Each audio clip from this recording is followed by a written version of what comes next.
ఎంతైనా నమ్మదగిన వాడవు, ఏ స్థితిలో ఉన్నా మము విడువవు.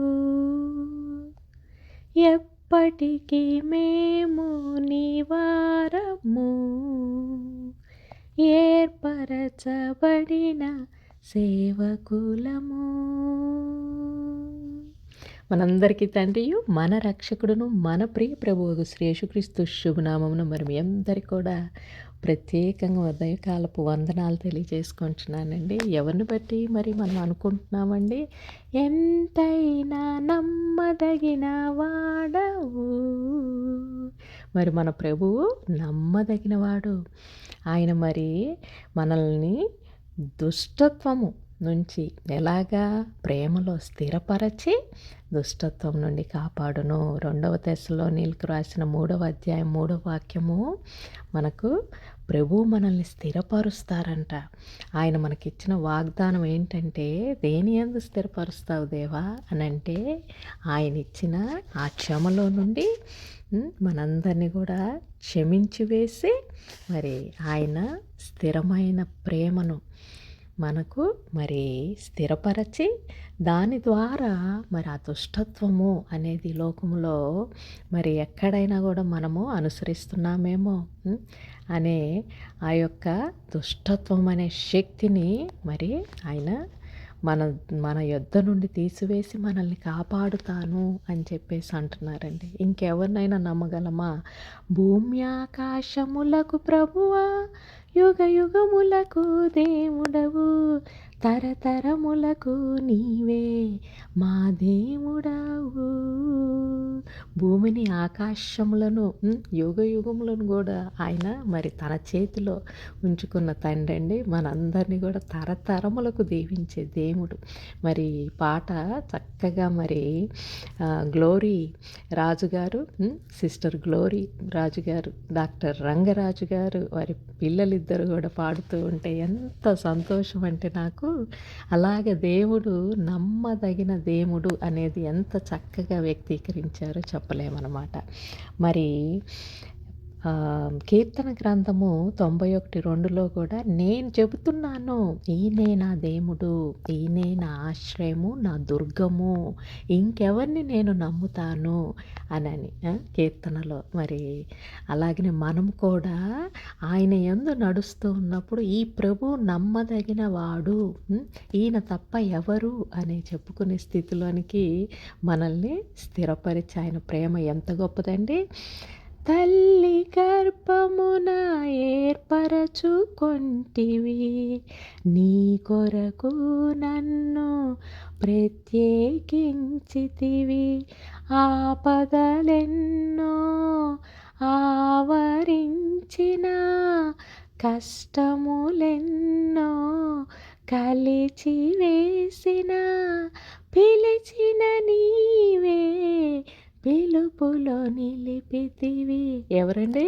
మనల్ని పిలిచిన తండ్రి మనల్ని చివరి వరకు కూడా స్థిరపరచటానికి ఆ పిలుపులో నిలిపే తండ్రి అంటండి.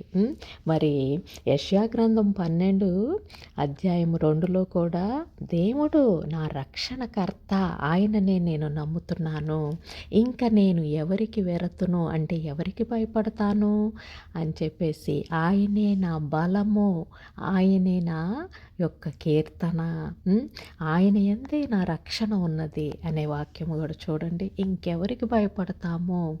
ఊహకు మించిన కార్యములెన్నో నా కొరకు నీవు చేసిన దేవా, ఎంతో ఉన్నతములు నీ తలంపులు. అవి ఎలాంటివంటండి? గంభీరములు అంట. మరి అట్లాగనే ఆయన ఘనకార్యములు అద్భుతములు. కాబట్టి కృతజ్ఞతతో మనందరం కూడా జీవించటానికి దేవుడిచ్చిన అవకాశం అని మరి ఎంతమంది దేవుణ్ణి స్తుతిస్తున్నారు చెప్పండి. ఎందుకంటే మన బలము, మన శక్తి, మన యొక్క ఏది కాదు, కానీ ఆయన తన కృపలో మనందరినీ కూడా ఏర్పరచుకొని తన హ్మ్. యొక్క ఆ యొక్క శక్తిలో, ప్రేమ అనే శక్తిలో మనందరిని కూడా స్థిరపరిచే తండ్రి. కాబట్టి మరి ప్రభువా నీ కొరకై నేను బ్రతికెదనయ్యా అని మనమందరం కూడా మరి ఈ చిత్తము అనేది మరి దేవా మమ్మల్ని ప్రేమలోనికి హ్మ్. మార్చే ఒక స్థిరమైన ప్రేమలోనికి మమ్మల్ని అందరినీ కూడా మార్చుము నాయన. భూమికి ఒక చిత్తం ఉంది నాయన. సమస్త సృష్టికి ఒక చిత్తం ఉంది తండ్రి. సూర్య చంద్రులకు నక్షత్రాలకు ఎగిరే పిట్టలకు కానీ మరి పారే నీళ్లకు కానీ సముద్రాలకు కానీ పర్వతాలకు కానీ అన్నిటికీ చిత్తము అవి స్థిరముగానే నిలబడి ఉన్నాయి తండ్రి. మరి మమ్మల్ని కూడా తండ్రి ప్రభు నీ చిత్తమైన నీ ప్రేమలో నడిచే ఆ స్థిరమైన మరి ఆ నమ్మకంలోనికి మమ్మల్ని అందరినీ కూడా మార్చమని మరి మనమందరం కూడా ప్రభువుని ప్రార్థించి వేడుకుందామా. మరి అట్లాగనే మరి అర్హత అనేది మనకేమైనా ఉందా చెప్పండి. అర్హతే లేని వారము, అవునా?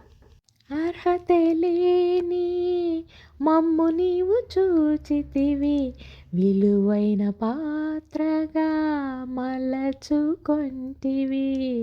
నీ స్వాస్థ్యముగా మమ్ము ఎంచుకొంటివి, నీ మహిమైశ్వర్యములో అలంకరించితివి. అర్హతనిచ్చిన దేవుడు. మనం అర్హతే లేని వారము అని ఈ లోకం అంటే మనకు అర్హతనిచ్చిన తండ్రి. కాబట్టి ఎంతైనా నమ్మదగిన తండ్రిని మరి మనందరినీ కూడా స్థిరత్వములో అనే ఆ ప్రేమలో స్థిరపరిచి ఇక మీదటి ఏ దుష్టత్వంలోనికి మళ్ళని ఆ స్థిరమైన ప్రేమ అనే పునాదిని మరల కూడా క్రీస్తునందు ఆయన శిలువ ద్వారా ఇచ్చిన ఆ క్షమనందు మనకిచ్చిన ఆ కృపను బట్టి ఆ పరలోకపు తండ్రిని స్తుతిస్తూ మరి దేవా నీకంటే ఎవరున్నారు నాయనా ప్రభా, ఎంతైనా నమ్మదగిన తండ్రిని పొందుకున్నాము తండ్రి. హల్లెలూయా. స్తుతి స్తోత్రములు చెల్లించుకొంచు నిన్నే స్తోత్రించుకొనుచున్నాము తండ్రి. Amen, amen, amen. భూమి ఆకాశములకు ప్రభువా, యుగ యుగములకు దేవుడవు, తరతరములకు నీవే మా దేవుడవు. ఎంతైనా నమ్మదగిన వాడవు, ఏ స్థితిలో ఉన్నా మము విడువవు, ఎప్పటికీ మేము నీ వారము, ఏర్పరచబడిన సేవకులము. ఎంతైనా నమ్మదగిన వాడవు.